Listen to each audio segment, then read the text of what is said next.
can be a really great thing when it comes to baby sleep. But to be 100% honest, you need to throw the expectation of your baby being on a schedule out the window until 6 months old. So I will show you some sample schedules of what a baby's day may look like at 1, 2, and 3 months old. But it's also very important to realize that what I'm showing you is only a sample. Some days you're gonna have great naps. Other days you're gonna have crappy naps, and that is all normal. It's all to be expected, and it's really important that instead of trying to follow a schedule with your baby, you're following their wake windows. So this is why we need to take into consideration your baby's wake windows, their sleepy cues, and how their naps are going, because that is going to tell you when they need the next nap, and it's going to tell you how many naps they need and when bedtime might be. So let's jump into a couple sample schedules, and just to see how your day might look, but this is not 100% what your day is going to look like, because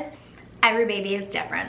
All right, so let's talk about schedules. And like I said, you're basically not on a schedule, but just to kind of show you like what it might look like on a clock on a day-to-day basis.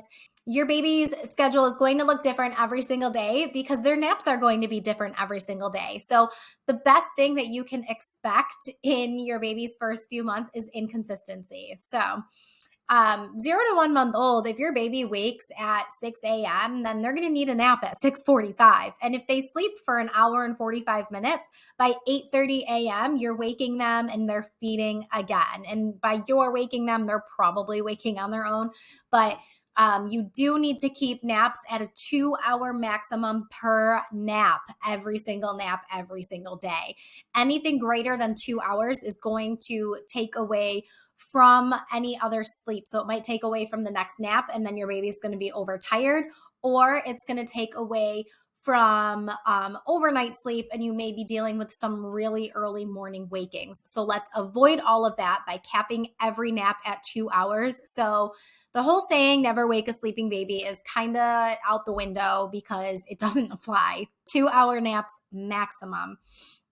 But you see here that if your baby is waking at 8:30 a.m., so you're going to wake and feed and then play, and then they're going to need to sleep again by 9:15. If they nap for 1 hour, then by 10:15, same thing, wake and feed. Oh, and then they're only going to be awake for 45 minutes. So 11 a.m., nap number 3 for 1 hour. So by 12 p.m., wake and feed. The cycle continues. So you see how that is what your schedule might look like. Another rule of thumb for the first few months is that you want baby's bedtime to be later. It sounds counterproductive, but you want your baby's bedtime during these first 3 to 4 months, you want their bedtime to be closer to your bedtime. Because your baby does not have a circadian rhythm, it's okay to have a later bedtime, because that first stretch of sleep that they're getting at night is going to be their longest stretch. And it's going to be like their deepest, most restorative sleep. So you want that to align with your longest, deepest restorative sleep. So moving on to 2 months old, you're starting to see a little bit more of a pattern here. So you're getting into, 45-minute naps, but then you also might have an hour and a half nap, or a 2-hour nap, or a 45-minute nap, or a 1-hour nap. So like they're still all over the place, but you're in that pattern of eat, play, sleep. And we're going to get more in depth on all of that. But once you start seeing these patterns emerge, by 3 to 4 months old, you definitely have it down with the eat, play, sleep routine. You have it down with your baby's wake windows. And then eventually during months 4, 5, 6, you're really honing in on working on naps. That's a different beast for another day. But during these first few months, you definitely want to make sure your baby is getting enough daytime sleep, but also not taking away from nighttime sleep.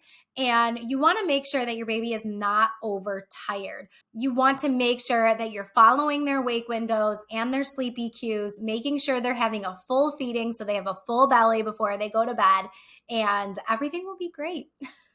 Let's keep going.